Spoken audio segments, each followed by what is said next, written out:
మా నాన్న ఒక హేతు అది. మా నాన్న ఉమ్మడి పార్టీ కమ్యూనిస్ట్ సభ్యుడు. మా నాన్న, మా పెదనాన్న ఇద్దరు. మా నాన్న ఎలాంటి వాడంటే, మా నాయనమ్మ దీపారాధన వెలిగిస్తే దీపారాధన సిగరెట్ వెలిగించిన దేవుడు లేడు దెయ్యం లేదనే వ్యక్తిమత మా నాన్న.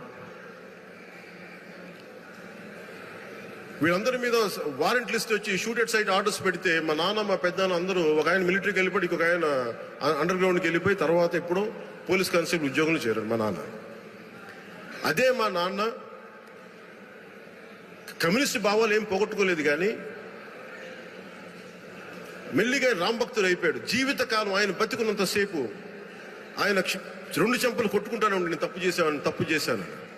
నేను 10th చదివే సమయానికి మా నాన్నగారికి ఎక్కడో పేరాల చీరాల అనే ఊళ్ళో నాన్న పనిచేసేవాళ్ళు.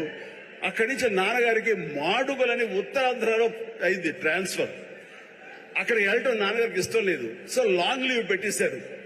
ఆయన 3 months లో చాలా దిగాలు పడిపోయేవారు, ఒక డిప్రెషన్ గురయ్యేవారు. నాన్న అలా చూస్తే చాలా బాధ అనిపించేది.